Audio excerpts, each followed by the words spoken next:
Greetings nerdlings and welcome to AmalgamNation presents World of Lorecraft, Racecraft, Dragon Edition. Dragons are one of the first intelligent life forms to appear in Azeroth. It is not clear whether the Titans created them or if they somehow evolved prior to the Titans' arrival. At one time their numbers were uncountable, but in present day Azeroth there are very few left. Originally there were many different dragon flights with many different colours to be seen. The five most influential, however, were the reds, the greens, the bronze, the blacks and the blues, and eventually most, if not all, of the other flights disappeared. Chosen by the Titans, each of the five dragonflights were given domain over a certain aspect of the world, ranging from the earth to time itself. During the War of the Ancients, the dragonflights sought to fulfill their duty and strike against the invading Burning Legion. Over time, the dragons have endured much hardship and only a handful still remain, and they are hostile to any that may tamper with the Titans' creations. The dragons of Azeroth are far more intelligent even than the humans who hunt them. They struggle to reconcile their metaphysical nature with the reality of the savage world they inhabit. While each dragon is a powerful entity, dragons also represent the origins of the world and were given care over various parts of Azeroth's creation since time immemorial. Today the dragons still remember their original natures and attempt to use their powers to continue their original purposes. For some to shape stone and raise mountains, for others to protect the forests or expand the realm of magic. The dragons of Azeroth reached maturity after a mere 100 years have passed. They are very cunning and magical, using spells to complement their physical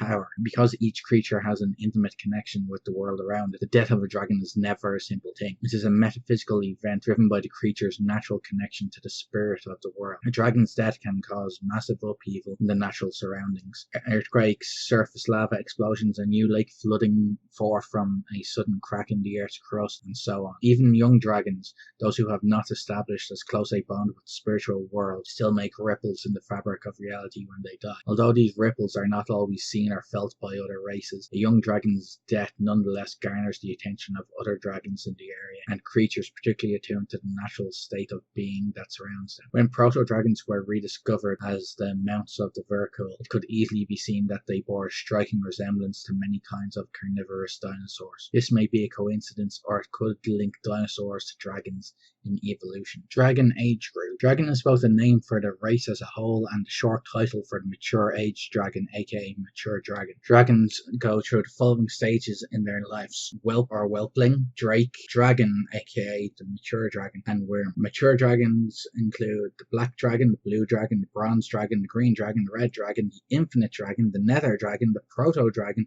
and the Twilight Dragon. The dragon aspects. The Titans chose a member of each of the five dragonflights to watch over Azeroth in their absence. The ones they chose were the original dragon aspects and leaders of each dragonflight. Nosdormu, the Timeless One, aspect of time and the Bronze Dragonflight. Alexstrasza, the Lifebinder, aspect of life, the Red Dragonflight. Ysera, the Dreamer, aspect of nature, Green Dragonflight. Malygos, the Spellweaver, aspect of magic, Blue Dragonflight, who was eventually replaced by Kalecgos. Neltharion, the Earth Warder, aspect of Earth, Black Dragonflight, now known as Deathwing, or was known as Deathwing, I should say. The aspects are aided in their tasks by their consorts, who are their companions, partners, and lovers. Typically, the consorts are chosen by traditional draconic courtship rituals. Though a consort may be smarter or more powerful than the average dragon, only those loved by the aspect will rise to the position. Consorts at any given time are led by the prime consort, the one who has held the position longest, or is else the most capable. Typically, an aspect would have 3 or 4 consorts at any time. Dragon tactics, that is to say, the tactics that dragons use, not the tactics on how to kill them. That's up to you to figure out by playing the game. Dragons have a number of reasons for fighting. They are territorial and numerous factions hunt them for a variety of different reasons. With the exception of black dragons, most dragons do not attack random groups of mortals on sight. Although, like mortals, each dragon has a different personality and some are more aggressive than others. Each of the dragonflights fights slightly differently, but their overall tactics are relatively similar. Fearsome alone, groups of dragons are nearly impossible to combat. All 5 dragonflights are intelligent and they use everything they can think of to their advantage. When possible, the dragonflights use dragon spawn troops to open the way into combat, allowing these ground-based troops to draw their enemy's attention while they strike from above or a distance. Even when bereft of dragon spawn support, dragons prefer to fight from the skies, resorting to melee only when necessary or when enraged. Dragons Dragons are highly intelligent and due to their long lives possess vast experience. Thus they are excellent judges of when to call a tactical retreat. Yet if dragons decide that the cause is worthy, they will fight to the death for it, however hopeless the battle might be. Blue dragons open combat with magic to disrupt their enemies,